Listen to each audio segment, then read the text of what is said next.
Bonjour à tous, j'espère que vous allez bien et que vous avez passé de bonnes vacances. Alors, cette rentrée est un petit peu compliquée, entre la neige et la tempête qui approche, eh bien on ne fait que du distanciel. Nous sommes en terminale, il faut impérativement qu'on avance. Et donc du coup, plutôt que de vous proposer des exercices à faire en distanciel, eh bien j'ai choisi aujourd'hui de faire un cours en distanciel et nous allons ensemble voir aujourd'hui dans cette vidéo l'intégralité du cours sur la chronologie relative. Alors, il va donc falloir travailler cette vidéo de façon très sérieuse, puisque la prochaine fois qu'on se voit, eh bien, je ne reviendrai pas dessus. Ceci est votre cours, d'accord? Donc, naturellement, si vous avez des questions, eh bien, vous les notez progressivement et j'y répondrai lundi avant de passer à la suite. Voilà, alors écoutez, on y va, je vais naturellement revenir sur ce qu'on a déjà fait ensemble avant les vacances, et puis on va avancer. Alors, notre thématique, c'est d'essayer de comprendre comment les géologues arrivent à donner un temps en regardant les couches géologiques. Comment en regardant des cailloux, on accède au temps. D'accord? C'est un petit peu ça l'idée de notre partie. Alors, je me perds dans mes... Voilà. Donc, on commence par la chronologie relative. Chronologie relative, c'est important. Retenez-le vraiment dès le départ. C'est pas donner un âge précis. Avec la chronologie relative, on sera incapable face à une couche de dire celle-ci, elle fait 65 millions d'années, par exemple. Non, c'est pas ça. La chronologie relative, c'est de dater les couches géologiques les unes en fonction des autres, hein, et puis d'autres caractères qu'on va voir ensemble. Alors pour ça, on a plusieurs principes qu'il vous faut connaître, des principes de la chronologie relative. Alors le premier principe est le principe de superposition qu'on a déjà vu, de recoupement qu'on a vu aussi, et d'inclusion, j'y viens après. Et ensuite il y en a d'autres. Alors, je vous ai dit qu'on revoyait tout, donc revoyons tout. Le principe de superposition, c'est le plus simple. Il s'applique pour les roches sédimentaires. On a vu ensemble, on a rappelé ensemble comment se formaient les couches sédimentaires. Suite à l'érosion, par exemple, des chaînes de montagne, eh bien, après transport, cela se dépose dans des bassins de sédimentation. Et par pure logique, eh bien, les couches qui sont les plus basses sont les plus anciennes, les couches qui sont les plus hautes sont les plus récentes. Donc, face à un affleurement de ce type, on est capable de dire que la couche ici en haut, elle est postérieure au dépôt de la couche qui est un peu plus bas, etc. etc. D'accord ? Alors voilà, on avait du coup précisé ceci. Vous devez être capable d'écrire être antérieur à, être postérieur à. Et puis vous devez être capable de donner le principe de façon précise, la définition. Le mot strat, naturellement, vous le connaissez. Alors, ça c'était le premier affleurement. Le deuxième affleurement, il semble un peu plus complexe, il ne l'est pas vraiment. Alors, on l'avait déjà travaillé, qu'est-ce qu'on peut voir? Eh bien, il est formé de plusieurs couches, hein, qui sont des couches sédimentaires, hein, ça vous est précisé en légende, c'est pas le cas ici, hein, mais normalement on vous précise tout ça. Et donc, parce que c'est sédimentaire, eh bien, on sait qu'il y a eu des pots, hein, d'abord des couches H, puis A, puis P, puis L, puis T. D'accord? C'est quelque chose qu'on avait vu. Hop. Voilà, j'ai des petits cafouillages, mais ça va aller vite. Sauf que ces couches ne sont plus horizontales. Donc, elles sont déformées, elles ont été plissées. Donc ça va être un deuxième principe qu'on appelle le principe de recoupement. Le pli n'affecte que les couches H, A, P, L, T.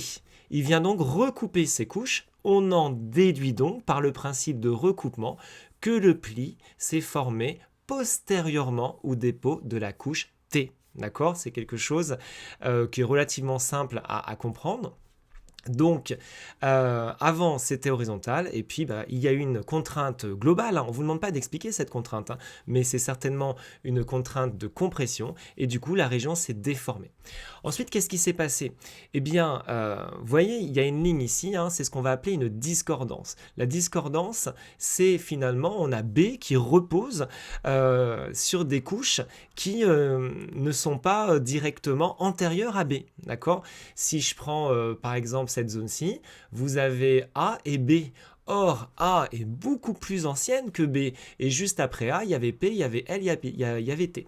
Donc du coup, hein, ici, on voit clairement que B repose avec un contact anormal. D'un point de vue géologique, c'est ce qu'on appelle donc une discordance. Et dès qu'on a une discordance, pour le géologue, ça c'est simple, c'est qu'en fait, il y a eu érosion. D'accord? On a érodé ces reliefs, d'accord? Donc progressivement, on les a aplanis. Et après, eh bien, la mer est revenue et donc on a eu un nouveau dépôt des couches B et C. D'accord? Donc voilà, le principe de recoupement, je l'ai déjà dit. Alors, qu'est-ce que j'ai oublié de dire? Voilà, donc avec tout ça, on peut raconter une histoire. Bon, c'est déjà ce que j'ai commencé à faire, donc c'est parti. J'avais prévu dans mon diaporama de vous raconter cette histoire. Donc face à ce type d'affleurement, voilà ce que en déduisent les géologues et ce que vous aussi, vous devez être capable d'en déduire. Attention. Alors, ça va reprendre ce que j'ai dit, hein. D'abord, il y avait un océan, hein, puisque les couches de A à T sont déposées. Donc d'abord, il y a eu un océan, c'est une phase de dépôt sédimentaire. D'accord? Alors cet océan s'est déposé sur les continents, hein, c'est-à-dire qu'on peut imaginer une mer épicontinentale, hein. Donc il y a la croûte continentale, la croûte granitique par exemple, et donc la mer vient recouvrir, par exemple, c'est le cas, hein, ce qui s'est passé en Normandie lorsque ça a formé les falaises de craie après coup. Bref, donc dépôt sédimentaire. Ensuite, phase de plissement, d'accord, avec des forces tectoniques qui ont déformé l'ensemble, qui ont donné les plis. Et ensuite, eh bien, la mer s'est forcément retirée, d'accord, puisque l'érosion nécessite qu'il n'y ait qu'il n'y ait plus d'océan, d'accord. On a besoin des conditions pluie, gel, dégel, etc., action de la végétation. Donc, il y a un peu d'érosion dans l'eau, mais ça n'aplanit pas du tout les reliefs. Donc voilà pourquoi le géologue en déduit qu'après cette phase de pli, eh bien, la mer s'est retirée. Ou plutôt, ça se fait un petit peu en parallèle, hein, d'accord, ces choses-là. Qu'importe, quoi qu'il en soit, il n'y a plus d'eau et c'est l'érosion qui commence. Et puis ensuite, voilà, on aplanit tout ça. Et ensuite, l'océan est revenu, ou la mer plutôt a recouvert à nouveau cette région. Et puis donc on va avoir dépôt des nouveaux terrains sédimentaires, les couches B et C.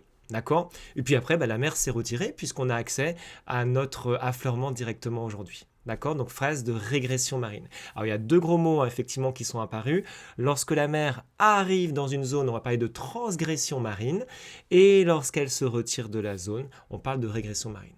Donc vous voyez comment à partir, hop, je reviens en arrière, de ce simple, hop, affleurement de rien du tout, eh bien on est capable de raconter une histoire. D'accord?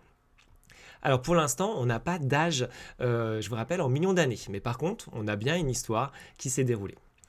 Alors, ensuite, donc discordance, c'est un mot à connaître, c'est aussi vous devez être capable de repérer ça dans des exercices, hein, dire tiens, c'est bizarre ce truc-là, il y a un contact anormal, c'est une discordance et donc ça s'explique par une phase d'érosion.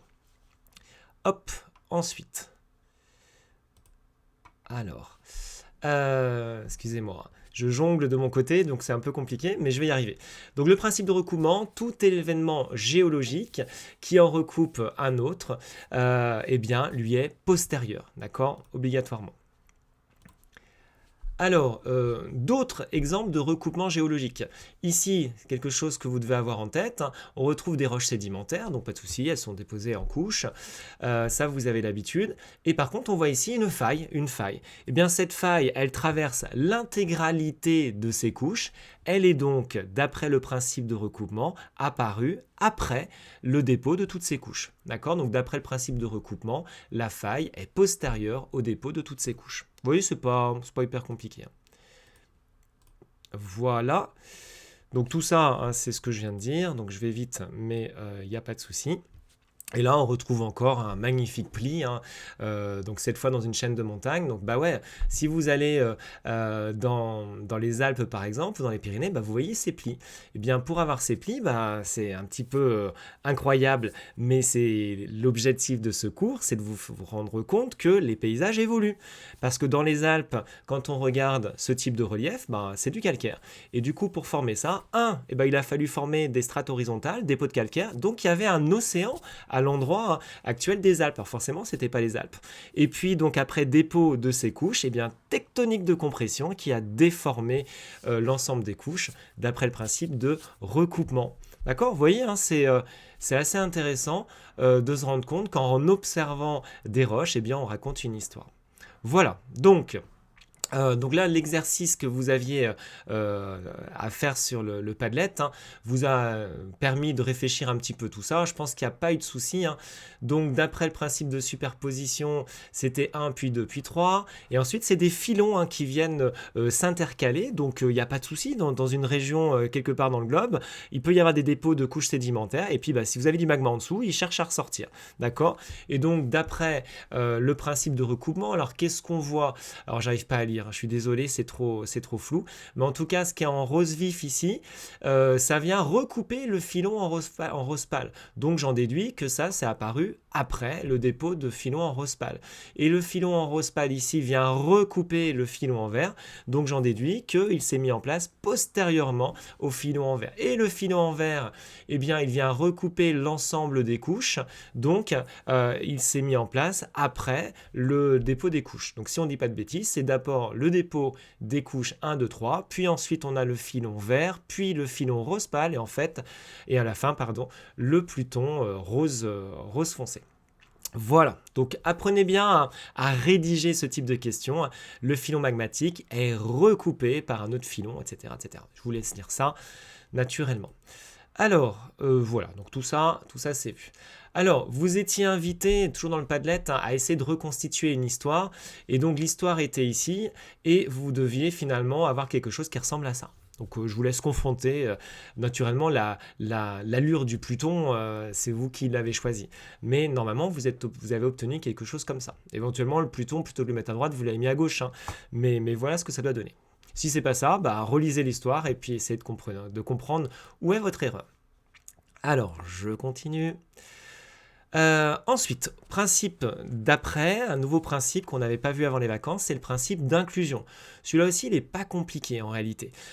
Alors, on avait vu du moins des choses qui nous permettaient d'aborder ce principe d'inclusion lorsqu'on avait travaillé, alors en première principalement, mais aussi en début d'année, lorsqu'on a vu des roches et notamment en étudiant ces roches, des minéraux tels que la biotite. La biotite, effectivement, souvenez-vous, c'est ce minéral de forme plutôt allongée, avec un plan de clivage bien visible, et puis qui a une couleur brune hein, et qui change de teinte, brun foncé, brun clair lorsqu'on tourne notre plateau. Eh bien, cette biotite, elle était aussi reconnaissable parce qu'il y avait des auréoles noires, un noir vif, lorsque on tourne le plateau. Puis ça disparaît, ça réapparaît. Donc, on vous l'a dit, que ce soit moi ou mes collègues, c'est en fait lié à une désintégration radioactive qui vient affecter finalement les mailles de la biotite. Alors, pourquoi ? Qu'est-ce qui se passe ? Déjà, ce qu'on voit, c'est qu'on a quelque chose qui vient affecter quelque chose d'existant. Affecter quelque chose d'existant, c'est bien du recoupement ici, hein, d'accord ? Donc, on pourrait appliquer notre principe de recoupement à cette auréole de désintégration radioactive. C'est-à-dire qu'on pourrait dire que d'abord, il y avait la biotite, et ensuite, la désintégration vient recouper, donc elle s'est mise en place, cette désintégration, après la formation de la biotite. Donc ça, c'est pour le recoupement, d'accord ? Mais attention, là, c'est pas le recoupement qui m'intéresse, c'est l'inclusion. Et ce qu'on vous a pas dit, enfin moi je vous l'ai pas dit en tout cas, c'est qu'en fait, pourquoi il y a de la désintégration ? C'est parce qu'il y a un minéral. Il est tout petit, d'accord ? On le voit à peine sur ce document, on le voyait difficilement lorsqu'on est en lame mince, mais ce minéral, c'est ce qu'on appelle le zircon. D'accord ?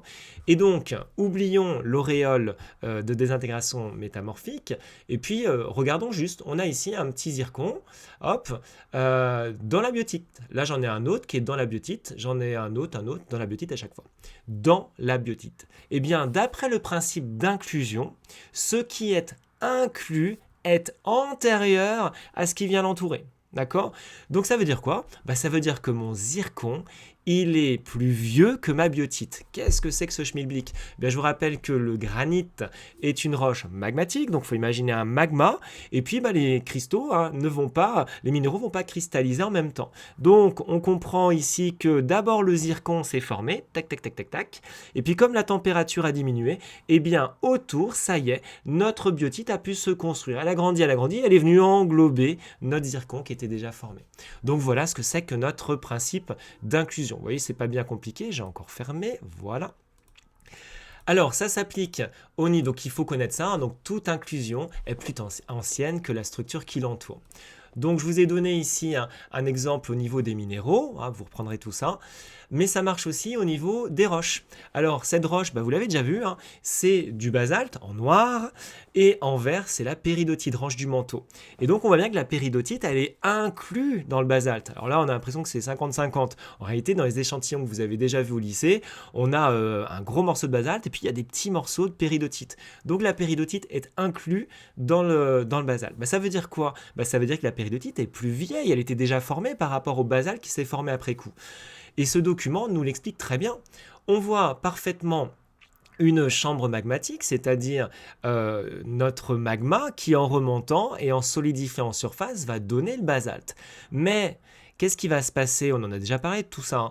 Eh bien, il va arracher sur les bords des roches du manteau, ici, et hop, lors de l'éruption, les roches du manteau, hein, qui sont déjà formées depuis bien longtemps, eh bien, vont ensuite comme être inclus dans le basalte qui va se solidifier. Donc on voit bien ici que les roches du manteau, elles sont vieilles, et notre basalte, eh bien, il s'est formé suite au refroidissement. Donc il est bien postérieur à notre péridotite qui est plus vieille.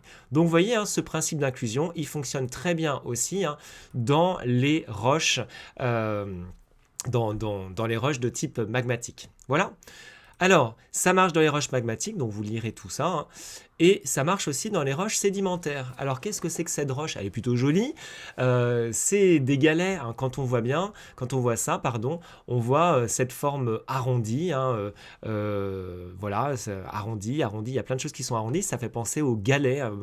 Si vous allez traîner à Dieppe, vous voyez bien la forme arrondie des galets. Donc, et ces galets sont finalement dans une boue, d'accord, dans cette matrice qui a un aspect ici plutôt orangé, rosâtre. Donc ça veut dire quoi ça? Ça veut dire qu'en fait, il y avait des galets qui étaient présents puisqu'ils sont inclus. Les galets sont inclus dans cette matrice. Et ces galets, en fait, ils ont été recouverts par une boue, d'accord, qu'importe la nature de la boue, et tout ça, ça s'est consolidé. Donc, selon le principe d'inclusion, hein, eh bien, nos galets sont plus vieux, hein, que la boue qui vient les entourer. Et puis après, ça s'est solidifié. Vous voyez, c'est plutôt sympa. Donc là encore, on n'a pas de temps, on n'a pas de millions d'années, mais on est capable de raconter une histoire. Alors, donc voilà un petit peu ce qu'on a vu dans ces 3 premiers principes. Donc on peut dater les événements les uns par rapport aux autres grâce à ces 3 principes.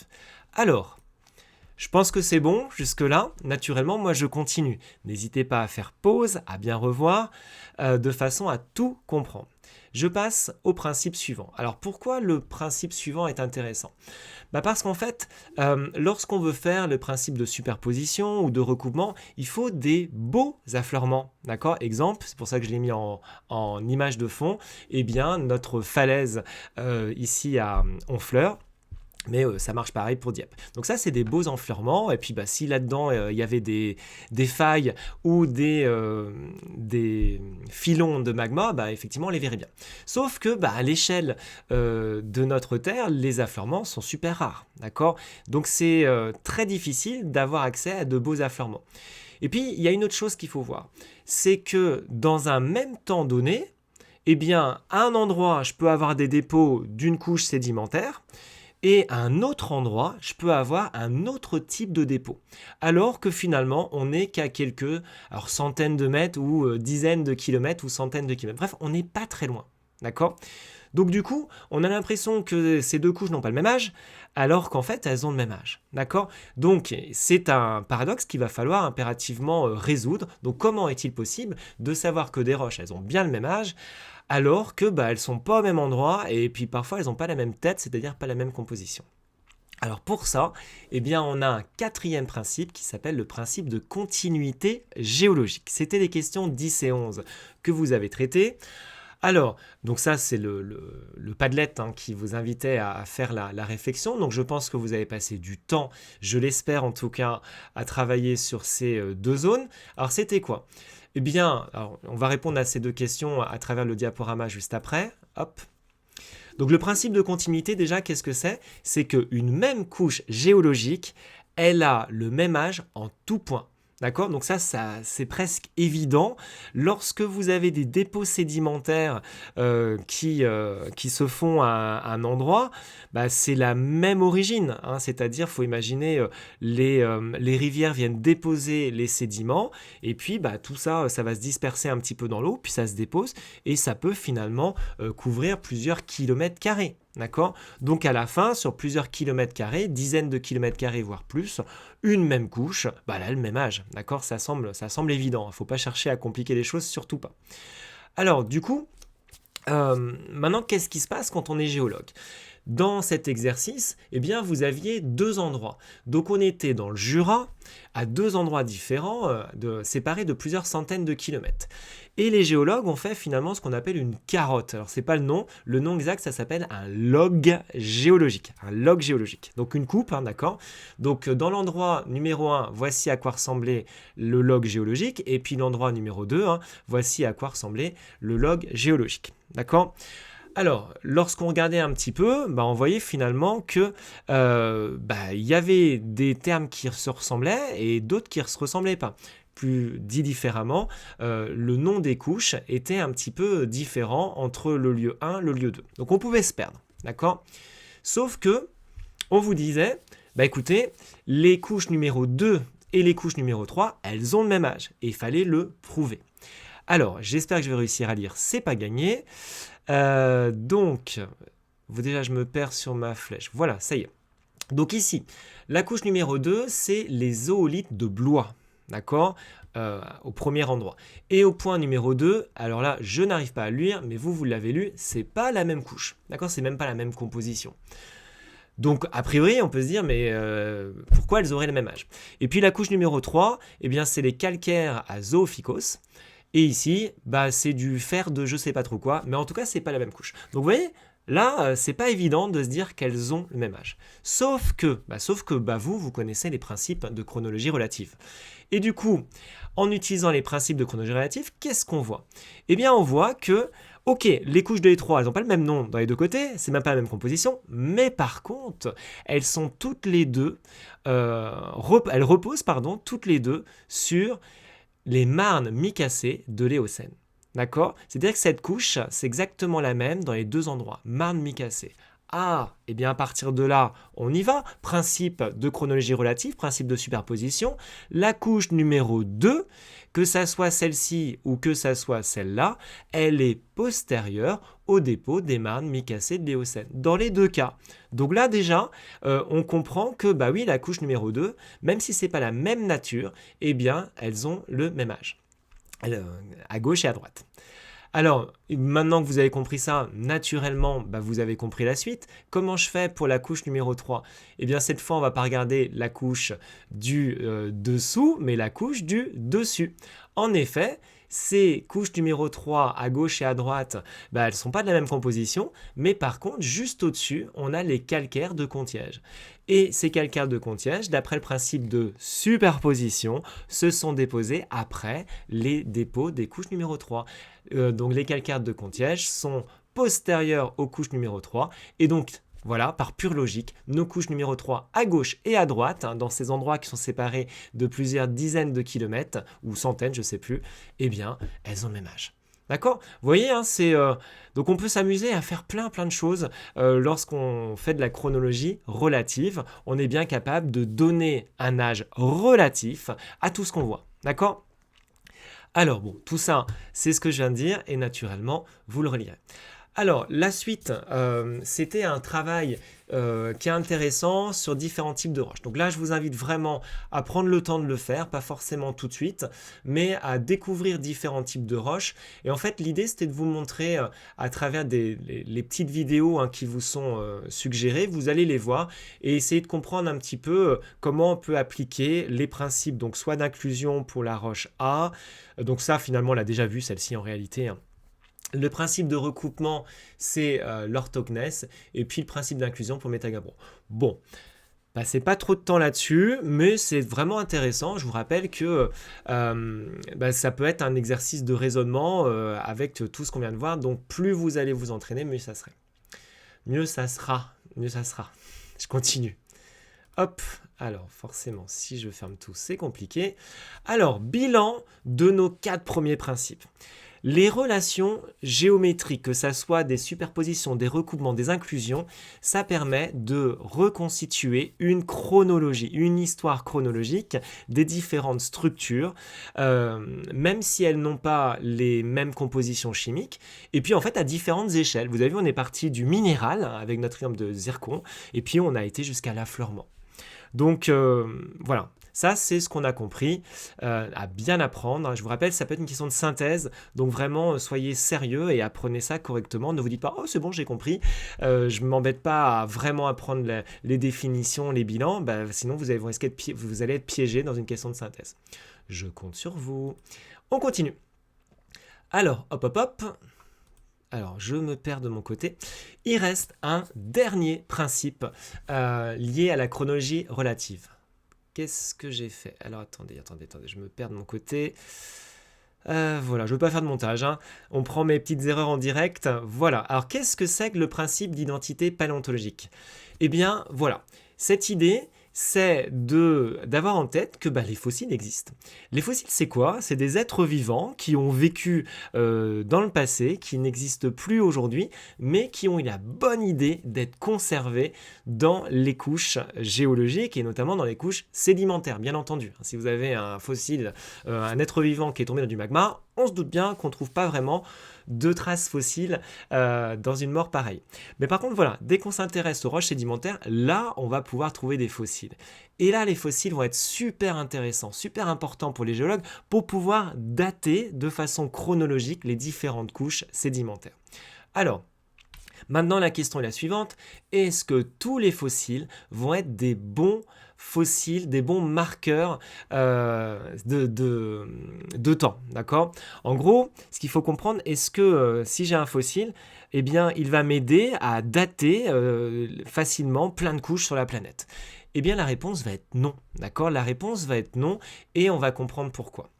Alors, je vais aller très vite puisque vous avez une autre vidéo où je passe du temps sur cet exercice. Donc je la mets juste après, d'accord? Donc là je vais aller vraiment vite, mais sachez que vous devez aller voir cette petite vidéo. Alors l'idée est assez simple, c'est ici de voir qu'on est sous un endroit, on a à nouveau un log géologique et on a différents noms de fossiles en fonction de la période, d'accord? Aujourd'hui c'est ici, et puis là c'est dans l'ancien temps, j'arrive pas à lire du tout, vous lirez mieux avec mon diaporama. Et là-dedans, il y a différents fossiles. Et les questions, c'est quels sont les bons fossiles stratigraphiques parmi ceux qui vous sont proposés. Donc, on vous propose différentes espèces de nummulites, d'accord? Donc, ici, ici, ici, et puis une espèce de miliole. Et ce qu'on voit dans ce document, c'est qu'en fait, les millioles, ça a l'air cool, parce que regardez, j'en ai ici, là, encore aujourd'hui, et puis surtout, plus je remonte dans le temps, j'ai toujours des millioles, des millioles, des millioles, des millioles, des millioles. J'en ai plein. Donc on se dit, c'est cool, comme il y en a partout, et comme il y en a beaucoup, je vais pouvoir l'utiliser pour dater. Et en fait, non, c'est un très mauvais marqueur à utiliser pour une chronologie relative. Pourquoi? Justement parce que les millioles ont évolué très lentement, trop lentement. Et donc, l'aspect de cette milliole-ci, vous l'avez aujourd'hui, et puis vous la retrouvez quelques centaines de milliers, millions d'années après. Toujours le même. Donc du coup, c'est pas assez fin. Pour pouvoir avoir un fossile intéressant, il faut quoi? Il faut un fossile qui soit limité dans le temps. Il faut une espèce fossile, qui soit limitée dans le temps. Par exemple, ici, regardez, en bleu, j'ai une espèce de nummulite. Alors, je ne sais plus laquelle, si c'est celle-là ou celle-là, je n'arrive pas à lire, toujours pas. Mais en tout cas, voilà, elle est bien, puisque cette espèce, elle est apparue ici et elle a disparu ici. Donc, si je trouve dans une couche géologique cette espèce, je n'arrive pas à lire son nom, d'accord? Vous le lirez, et que dans une autre couche géologique, je trouve cette même espèce, hop, je peux dire, c'est bon, elles ont le même âge, d'accord? Donc pareil, l'espèce de nummulite en verte, elle est assez intéressante puisqu'elle est assez restreinte. Donc dans cet exemple-ci, notre milliole n'est pas du tout un bon marqueur pour distinguer finement les couches, d'un point de vue chronologique. Par contre, on va avoir ici notre nummulite en bleu, et même en vert, on pourrait dire, qui est un bon marqueur. Voilà, donc j'ai été vite. Alors, qu'est-ce qu'il faut comprendre? Et vous verrez la deuxième vidéo, hein, j'insiste. Hein. Mais un bon marqueur stratigraphique, c'est quoi? Bah déjà, un fossile qui soit abondant. Il faut que ça soit abondant parce que si vous avez un fossile qui évolue très vite, je ne sais pas, juste à Neufchâtel-en-Bray, bah en fait, ça ne sert à rien puisque, ok, il a évolué vite, mais vous n'allez le retrouver qu'à Neufchâtel-en-Bray. Donc, pour comparer différentes couches un peu partout dans le monde, pas très intéressant. Par contre, un fossile que je retrouve partout dans le monde, donc souvent c'est des fossiles marins, d'accord, et notamment des fossiles planctoniques, hein, des microfossiles, ça c'est super intéressant, eh bien ça veut dire que je peux les retrouver partout. Donc il faut qu'il soit abondant. 2, eh bien je l'ai déjà dit, il faut que ce fossile, l'espèce, elle évolue assez rapidement au cours du temps. Ça veut dire quoi un nom d'espèce fossile lorsqu'on est un paléontologue? Ben, ça veut dire que vous avez un objet, un fossile, et qui a un certain âge, et puis de cet objet fossile qui a un certain âge, eh bien ses descendants ont petit à petit peu évolué, et donc ils ont changé. Et donc on a renommé, des millions d'années après, notre espèce qui a évolué. C'est-à-dire que morphologiquement, j'arrive à distinguer ce nouveau fossile. Et du coup, bah ça c'est intéressant puisque plus un groupe va évoluer dans le temps, plus morphologiquement il va être différent et donc plus je vais pouvoir en tant que paléontologue eh bien, diviser notre fossile, notre groupe fossile en espèces différentes. D'accord ?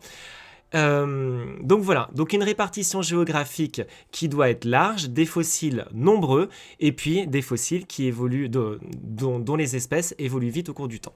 Bon, j'ai un petit peu bugué, ça sera mieux dans la deuxième vidéo et puis tout ce que je viens de dire finalement va être peut-être plus clair dans la suite. Donc là vous irez voir, hein, c'est notre carrière de référence du Thouarcien. Voilà, donc ce que je viens de dire là, c'est représenté par ces 3 ammonites. Les ammonites, c'est des bons groupes pour dater de façon fine les couches géologiques. Pourquoi ? Eh bien parce que le groupe des ammonites, eh bien vous le voyez, a énormément d'exemplaires. On en a 3 espèces, d'accord ? On en a ici 3 représentés, mais en fait, il y en a des dizaines et des dizaines. Et donc du coup, qu'est-ce qu'ils ont fait les géologues grâce aux ammonites ? Alors ça a l'air un petit peu compliqué, mais vous allez prendre le temps de comprendre ça. En fait, lorsque vous avez ici cette ammonite que j'ai entourée en vert, hop, le nom, alors c'est Ildocéras, voilà, donc c'est facile à reconnaître, quand vous êtes dans une couche géologique, vous tombez là-dessus, hop, d'un point de vue morphologique, hein, vous avez des petits critères, vous savez que vous avez Ildocéras. Eh bien, comme vous avez Ildocéras, hop, je bug, ça y est ou ça y est, oui. Voilà. Comme vous avez Ildocéras, eh bien, vous êtes capable de dire qu'elle était présente ici. Hop, dans notre partie qu'ils ont indiqué entre 7 et 12, d'accord ? Et elle est présente que ici. Donc c'est un bon marqueur, Ildocéras. Donc là je parle du vert, hein, puisque vous savez que si vous avez Ildocéras, vous appartenez à un horizon entre 7, si je ne dis pas de bêtises, et 12. Alors monsieur, pourquoi il n'y a pas d'âge ? Il n'y a pas d'âge pour le moment, n'oubliez pas, on fait de la chronologie relative. Et alors si avec Ildocéras, on ne ferait rien. Mais vous avez plein d'ammonites différentes, hop, ici présentes. Je bug dans mes...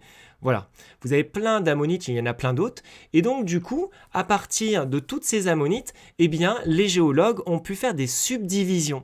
Alors, ça donne quoi les subdivisions ? Moi, je vais directement à ma petite ligne. Hop, voilà. Une subdivision, c'est un horizon. Et un horizon géologique, c'est quoi ? C'est une association de fossiles. Donc, par exemple, si je prends la limite entre l'horizon 11 et l'horizon 12, hein, que j'ai tracé ici avec un trait rouge, qu'est-ce qui va caractériser pour un géologue cette limite ? Eh bien, en fait, ça va être l'apparition d'une espèce, enfin, ou de plusieurs espèces, mais ici, j'ai localisé une espèce par une petite flèche rouge, donc elle n'était pas là avant. Donc, un géologue qui voit cette espèce apparaître, il dit « Ouh là là, je suis arrivé à l'horizon 12 ». Alors, il ne va pas utiliser que ça, il va regarder d'autres choses. Si dans sa couche, il n'y a plus, par exemple, de l'espèce que je n'arrive pas à lire, mais qui est représentée par ma deuxième flèche, eh bien là, il va dire « Ok, ça y est, je ne suis plus dans ma couche numéro 11, je passe dans la couche numéro 12 ». D'accord ? Donc, vous voyez que grâce à tous ces fossiles, que ce soit les ammonites, les trilobites ou d'autres fossiles et microfossiles, eh bien les géologues, sans être capables de mettre du tout d'âge en millions d'années, eh bien ils ont pu diviser les couches très très finement au cours du temps. Et c'est ça la magie qu'ils ont pu faire grâce à ces associations de fossiles. Donc, après, vous pouvez vous amuser, vous pouvez vous dire, ok, si je suis un géologue et que je suis dans la couche numéro 13 ou 15 ou 7, à vous de vous amuser, eh bien, quelle espèce a disparu, quelle espèce est apparue, d'accord? Et donc finalement, une fois que vous avez compris ça, vous comprenez qu'en tant que géologue, si vous allez en Amérique et que vous trouvez telle association de fossiles, et puis que vous trouvez, ensuite vous allez en Inde et que vous trouvez la même association de fossiles, eh bien, vous en déduisez que vous êtes dans l'horizon 6, 7, 8, 9, 10. D'accord? Vous avez compris le truc? Je vous laisse revoir ça, je vous laisse revoir la vidéo, j'ai passé un peu plus de temps pour que ça soit clair. Quoi qu'il en soit, eh bien, comprenez bien que vraiment les fossiles stratigraphiques, c'est quelque chose d'hyper important pour arriver à faire ces fines couches, ces fines datations chronologiquement. Donc, qu'est-ce qu'un fossile stratigraphique? Vous devez être capable de clairement l'écrire dans une copie. Un fossile en grand nombre qui évolue très rapidement, donc qui change de morphologie au cours du temps. D'accord? Donc, on peut changer le nom de l'espèce. De l'ammonite A, on passe à l'ammonite B, etc., etc. Donc qui évoluent rapidement, parce que les millioles, naturellement les millioles, je reviens à mes millioles, eh bien elles ont évolué, mais elles ont évolué beaucoup trop longtemps, donc quoi? Elles ont évolué beaucoup trop lentement pour qu'elles soient vraiment utiles dans le cas de cette histoire de stratigraphie. Et puis, il faut qu'il soit partout, le plus présent possible, donc une large répartition géographique. Donc vraiment, apprenez bien tout ça par cœur. Alors, en classe, on aurait fait un tout petit TP. Donc là, j'ai pas le choix. On va le faire ensemble. Ça va reprendre en fait ce qu'on a vu. Donc voilà le petit extrait de ce qui peut tomber en ECE. Un géologue a trouvé une roche. Hop, la voici. Donc il regarde, c'est une roche calcaire. Et puis il aimerait bien connaître un petit peu l'âge de cette roche. D'accord? Donc on est face à une couche géologique. On extrait un caillou. Quel est l'âge de cette couche? Et donc pour ça, vous avez un document ressource où on a différentes espèces de fossiles et puis on a leur période de répartition, d'accord? Donc on voit, alors qu'est-ce que c'est que ces... je suis embêté avec mes flèches à chaque fois. Qu'est-ce que c'est que ces patates? Comment il faut comprendre ça? Eh bien, les patates, plus c'est large, plus l'espèce est présente. D'accord? Plus l'espèce est présente. Donc, on voit ici, les espèces n'existent pas, puisque j'ai pas du tout de trait. Donc, aucune des espèces n'existe. Et là, vous voyez, apparition de l'espèce. Alors, j'arrive même pas à lire son nom. Là, j'en ai beaucoup. Puis après, j'en ai moins, des membres. Et ensuite, j'en ai beaucoup à ce niveau-là. D'accord? Éventuellement, ici, voilà, on a apparition de l'espèce et puis ici, disparition, puisque aujourd'hui, j'en ai plus, puisque le trait ne se prolonge pas. Donc, vous voyez, c'est comme ça qu'on doit comprendre ce truc-là. Donc, vous auriez vu ce calcaire, vous auriez vu en macro, vous auriez dit, ouais, c'est joli ces trucs-là. Et puis, je vous aurais donné une lame et vous auriez observé ce truc-là. Et vous me l'auriez d'abord dessiné. Vous avez dit, ah là, c'est compliqué. Et puis ensuite, à l'aide naturellement d'un autre document ressource où je vous aurais proposé des microfossiles différents, eh bien, vous m'auriez dit, roulement de tambour, que ce sont des numulites.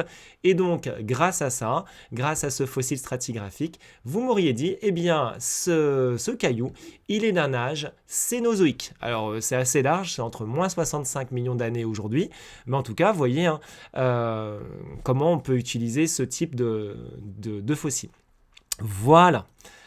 Alors, donc tout ce que je viens de dire, c'est la même chose ici. Si je trouve un fossile stratigraphique dans une couche, par exemple en Amérique, et puis le même dans une couche en Inde, eh bien, ces couches, elles ont le même âge. Plus exactement, c'est plutôt des associations de fossiles qu'il faut retrouver. D'accord? Voilà, donc on apprend ça par cœur. Donc ça s'appelle le principe d'identité paléontologique. Je ne l'ai peut-être pas encore formulé celui-là.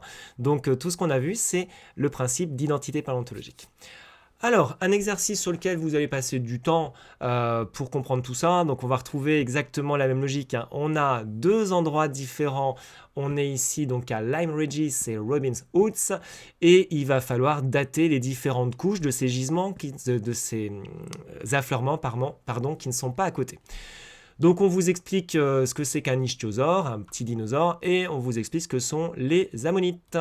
Voilà, et à partir de là, eh bien, vous avez notre log de Lyme Regis, notre log de Robin Hood's Bay, et puis il faut essayer de trouver les couches qui ont le même âge et quels sont les bons fossiles stratigraphiques ou les mauvais. Alors, rapidement, eh bien les bons fossiles stratigraphiques, j'ai déjà dit, ça va être les ammonites. Alors pourquoi nos ichthyosaures, plésiosaures ne sont pas des bons fossiles stratigraphiques? Eh bien tout simplement, regardez, ils ne sont pas présents à gauche et à droite. D'accord? Donc on ne peut pas, en tant que géologue, les utiliser. Soit ils sont à gauche, soit ils sont à droite. Donc soit ils sont dans un affleurement, soit ils sont dans l'autre. Donc on ne peut pas les utiliser pour dater ces couches différentes à gauche et à droite. Donc il reste les ammonites. Et à partir de là, eh bien, on vous demandait de faire une chronologie relative. Donc c'est des roches sédimentaires, ça se fait par superposition. Alors je vais juste faire le début et la suite c'est pour vous. Hop, pardon. Donc qu'est-ce qu'on a? Si je regarde à gauche, non à droite pardon, je commence par la droite, donc à Robin Hood's Bay, et bien visiblement la couche D qui possède les ammonites dont j'arrive pas à lire le nom d'espèce a l'air d'être la plus ancienne. Mais quand je regarde à gauche, eh bien on a la couche C qui s'est déposée avant, donc la couche C est antérieure à la couche D, etc. etc. D'accord? Donc vous avez la correction, il n'y a aucune difficulté, mais j'insiste, vous devez travailler, vous devez refaire ça. Donc faites-le d'abord et puis ensuite regardez la correction. Donc voilà, le bilan très important qui reprend ce que j'ai dit, les associations de fossiles identiques dans des régions qui peuvent être parfois très éloignées permettent cette corrélation temporelle entre des formations géologiques qui peuvent être différentes. Par exemple, on peut avoir de la calcaire d'un côté et puis du grès de l'autre. Donc c'est ça qu'on appelle le principe d'identité paléontologique. Voilà, donc j'espère que c'est clair, d'accord? Voilà, vous avez fait pause, vous avez retravaillé, je compte sur vous. Alors maintenant, vous avez compris comment les géologues finalement ont été capables de dater les couches les unes par rapport aux autres. Et c'est un truc de dingue, de se dire qu'il y a eu ce travail où grâce aux différents fossiles, ils ont pu dire voilà, telle couche, elle est plus ancienne que celle-là, mais de façon très très fine, très très très précise. Moi quand j'y pense, je trouve ça mais vraiment dingue. Alors, eh bien avec tout ça, qu'est-ce qu'ils ont pu faire? Ils ont pu construire ce qu'on appelle l'échelle des temps géologiques. Alors pour ça, vous allez prendre votre livre page 140-141, vous allez lire ce document, alors je vais le faire de façon très très très rapide, mais vous devez le lire. Qu'est-ce qu'il faut comprendre? Bien, l'échelle des temps géologiques, vous l'avez déjà vu, on y reviendra plus tard, mais en fait, c'est être capable de diviser le temps. Attention, je vous rappelle, il n'y a pas d'âge absolu, il n'y a pas de millions d'années, rien de tout ça, d'accord? Les géologues ont d'abord découpé des grandes parties, ce qu'on appelle les ères géologiques. Donc, le paléozoïque, le mésozoïque, le cénozoïque, des grandes périodes. Comment ils ont fait ça? Eh bien, grâce à l'association des fossiles. Donc, vous lirez ça correctement. Je vais directement passer voilà, je le lis parce que vraiment, vous exagérez. Les ères, parce que j'arrive à lire surtout. Les ères géologiques sont des vastes divisions de l'histoire de la Terre, dont les limites ont été définies en fonction des changements majeurs. Donc, je vous ai dit, il y a les fossiles, mais il n'y a pas que les fossiles. C'est pour ça que je me permets de le lire quand même. Donc, elles portent des noms explicites, le paléozoïque, le mésozoïque ou le cénozoïque. D'accord? Donc paléo ancien, méso moyennement ancien, et puis le dernier, ça veut dire que c'est récent. Zoo, ça veut dire le côté vivant. Donc en fait, on va avoir le paléo, ça va être les ébauches de la vie, ensuite une amélioration, ça ne veut rien dire, mais on va avoir des organismes différents, qui n'existent pas forcément aujourd'hui d'ailleurs, et puis les cénozoïques, une nouvelle version du vivant, tout ça dans le principe de l'évolution, fin de la parenthèse. Et puis, il y a aussi des changements liés à la tectonique globale, et notamment les grandes chaînes de montagnes. Donc, avec tout ça, ils ont fait des grands blocs. Et peut-être que le plus simple à comprendre pour vous, ça va être le carbonifère. Le carbonifère, carbone, d'accord, charbon. C'est dans les couches géologiques, partout sur la planète, on observe énormément de charbon. Et donc ça, c'est une période qui est particulière dans les temps géologiques, où la matière organique a pu être fossilisée, on y reviendra, et donc ça se voit facilement. Donc vous voyez, là, lorsque je trouve énormément de charbon dans une couche, je sais que je suis au carbonifère. Donc on a d'abord des grandes divisions qu'on appelle des ères, puis eh bien, grâce aux associations plus fines des fossiles, eh bien, ils ont pu vraiment diviser le temps de façon très fine. Et donc, partout dans le monde, on va avoir des affleurements qui vont être des affleurements repères, des références mondiales. Voilà, c'est le mot que je cherchais. Donc il y avait le Toarcien que je vous ai montré tout à l'heure. Et là, je n'arrive pas à lire. Vous avez votre livre. Donc vous avez un autre affleurement où là, en fait, pourquoi c'est un repère? Tout simplement parce qu'on a à cet endroit-là vraiment de façon très fine une succession d'espèces fossiles. D'accord, sur toutes ces couches, eh bien, on a vraiment beaucoup de fossiles dont les espèces changent. D'accord. Donc du coup, on a vraiment l'intégralité de ce qui existe d'un point de vue fossile. Et donc du coup, c'est devenu un repère. Si vous trouvez tel ou tel fossile ailleurs, eh bien, c'est que vous êtes à la même âge que cette couche-là. D'accord? Alors au passage, vous verrez, c'est un petit peu drôle. Ces affleurements, on a mis un clou d'or à chaque fois pour dire c'est quelque chose de mondialement important puisque c'est un repère. Alors j'avoue que j'ai jamais été voir un affleurement repère. Est-ce que ces clous d'or existent encore? Mystère. Voilà. Donc à partir de là, voilà, l'apparition des groupes fossiles, des grands groupes fossiles, a permis en fait de définir localement des zones précises qu'on va appeler des stratotypes, d'accord, des références mondiales, c'est les stratotypes. Voilà. Et donc en recoupant tous les stratotypes, les géologues ont pu construire progressivement l'échelle stratigraphique des temps géologiques. Ce qu'il faut comprendre ici, c'est aussi encore un truc de dingue. C'est-à-dire que là, on est face à un affleurement et vous allez avoir une succession de couches géologiques, mais sur une période de temps donnée. D'accord ? Ensuite, qu'est-ce qu'ils ont fait, les paléontologues? Je vous rappelle qu'ils n'avaient pas du tout Internet. Et malgré le fait qu'ils n'avaient pas Internet, ils étaient au courant qu'ailleurs, eh bien, il y avait un autre endroit où on n'avait pas le bas de la couche, mais on avait un peu le milieu. Et puis, on avait au-dessus. D'accord? Donc, c'est-à-dire que ils avaient le bas ici, ils avaient le milieu, et puis plus loin, ils avaient en plus le dessus. Et vous avez compris mon truc?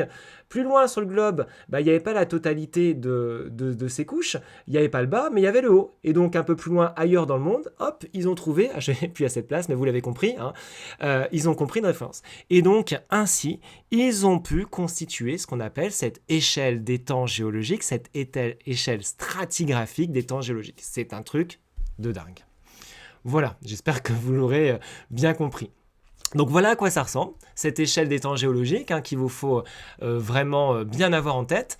Donc les grandes périodes, Cénozoïque, Paléozoïque, Mésozoïque. Et puis de façon plus fine, on va trouver Cambrien, Ordovicien, Silurien, etc. Et tout ça, vous l'avez compris, ça va être soit des grands changements au niveau du vivant, d'accord, donc des grands groupes qui disparaissent, ou bien ça va être des formations géologiques telles que les chaînes de montagnes qui apparaissent à certains endroits. Et par contre, nos étages, voilà, les étages, eh bien, c'est vraiment cet aspect très fin grâce aux fossiles. Hop! Donc voilà, important, les coupures stratigraphiques sont définies. À ce moment-là, il n'y a pas du tout de millions d'années. D'accord? J'insiste beaucoup. Et c'est important d'insister puisque la question qu'on va se poser, c'est mais d'où viennent ces âges en millions d'années qui apparaissent désormais à droite? Eh bien, ça va être lié à la chronologie absolue. C'est-à-dire, et c'est la suite du cours, comment en ayant un caillou, on est capable de chiffrer, de donner son âge en millions d'années. Et là, vous voyez bien que vous aurez beau regarder un fossile longtemps, vous serez incapable de connaître son âge. Donc il a fallu travailler différemment, c'est une toute autre méthode que nous allons découvrir dans la suite du cours, la chronologie absolue. Alors je crois qu'il me reste un dernier bilan, voilà, les coupures des temps géologiques, c'est tout ce que j'ai dit, ça s'explique avec des critères notamment fossiles, mais aussi des critères liés à la dynamique globale. Voilà. Donc, j'insiste beaucoup, vous devez bien voir ça. Et puis, il y a des exercices que je vous mets tout de suite. Je vous invite plus que fortement à les faire. Ça peut tomber au bac. D'accord, ça peut tomber au bac. C'est pas bien compliqué. Je vous invite à commencer par l'exercice B. Il est plutôt simple. C'est une histoire de recoupement. Je vais pas trop dire les choses, mais en gros, on vous demande de raconter l'histoire géologique. Celui-là n'est pas compliqué. Celui-là, au-dessus, il n'est pas forcément compliqué non plus, mais comme il y a plus de failles de Pluton, vous pouvez être un peu perdu. Donc, commencez peut-être par le B, puis ensuite le A. D'accord? Donc, il y aura la correction sur le Padlet. Voilà. Et puis, je vais passer pour finir un peu de temps sur quelque chose qui doit être connu pour le bac. Et malheureusement, on n'a pas beaucoup de temps de faire ça. Vous devez être capable finalement de faire de la chronologie relative à partir d'une carte. Et là, roulement de tambour, on ne l'a pas fait du tout. Alors, effectivement, on n'a pas beaucoup de temps. En même temps, on ne vous demande pas grand-chose. Et je trouve que cet exercice est assez simple à comprendre. Alors, qu'est-ce que c'est qu'une carte géologique? Il faut imaginer ça vu de dessus. On prend une photo du dessus, on enlève toute la végétation et on accède directement aux couches. Ces couches, on va mettre des couleurs pour distinguer les différentes couches. Et puis, vous avez une légende pour qu'on vous dise si elle est sédimentaire, magmatique, etc. Donc, on y reviendra plus tard dans le cours, mais pour l'instant, il faut comprendre ça. Alors, face à cette carte, on vous demande de raconter un petit peu l'histoire de la région, ou plus exactement, vous le verrez dans l'exercice 13, vraiment prenez votre bouquin, ne vous contentez pas de mon diaporama, faites des pauses et faites ça en parallèle. On vous dit que face à cette coupe AB, on a construit un bloc diagramme ici AB. Un bloc diagramme, c'est quoi? C'est traduire la carte sous la forme d'une coupe. Donc vous voyez bien, AB, à l'intérieur, ça va ressembler à ça. Et donc la question, c'est comment on a pu arriver à construire ce truc-là, rien qu'en regardant la carte. Bon, quels sont les repères? C'est relativement simple en réalité. Bon déjà, tout ça c'est des roches sédimentaires, donc on est tranquille, il n'y a pas de Pluton magmatique dans cette histoire-là. Donc on vous dit que tout ça c'est des roches sédimentaires. Et puis, qu'est-ce qu'on voit? Eh bien, on voit ici finalement des roches. Regardez, ce qu'il faut voir, c'est qu'elles forment des bandes. Vous avez une bande principale au milieu, bon là ça se voit pas, mais ensuite j'ai du vert clair, vert un peu plus foncé, vert, du rouge, hop, et je vais retrouver la même chose, ça se voit beaucoup mieux dans votre bouquin, à gauche, d'accord, avec une bande vert clair, hop, j'arrive au rouge, etc. Donc, il y a des choses en bande et qui font une symétrie.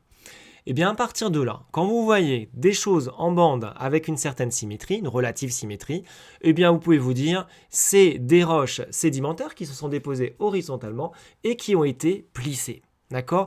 Et regardez le schéma pour bien comprendre. À droite, on voit bien, on a eu le dépôt de couches et ensuite on a ce pli qui fait des petites vaguelettes comme ceci. Hop. Et du coup, quand on regarde le plan de coupe, vraiment, il faut travailler avec le bloc diagramme à droite. On comprend ces bandes. On comprend ces bandes qui apparaissent sur la carte. Ça va? Et ensuite, qu'est-ce qui s'est passé? On voit sur la carte le jaune, là. Le jaune, il fait plein de patates. Il vient recouvrir, par exemple, la bande qui est en rouge. D'accord? Ce jaune qui fait des patates, c'est quelque chose qui est venu se déposer après coup, qui va venir recouvrir l'ensemble des terrains. Et donc, c'est pour ça qu'il vient vraiment être superposé. On ne comprend pas trop au départ ce qui se passe. Donc, il est venu postérieurement se déposer. Donc, l'histoire géologique, elle est simple, finalement. On a dépôt sédimentaire parce qu'il y avait un océan. Ensuite, tectonique de déformation, donc vous avez l'habitude, on déforme tout ça. Ensuite, retrait de la mer, régression, érosion marine, on oublie, il n'y a pas érosion marine, ça n'existe pas ça. Donc érosion à l'air libre, et ensuite l'eau revient, mais elle ne revient pas partout, elle revient à certains endroits, mais pas partout sur le terrain. Et là, on va avoir dépôt de ce qui est en jaune ici. D'accord, donc voilà, donc je vous laisse vraiment travailler ça en autonomie. Je vous ai mis la correction bien plus précise juste en dessous, mais vous voyez, c'est pas si compliqué. Par contre, faites-le. Voilà pour notre cours sur la chronologie relative. Eh bien, naturellement, vous notez toutes vos questions de façon à ce que je puisse y répondre au prochain cours. Et dès le prochain cours, on passe à la chronologie absolue. Bon travail!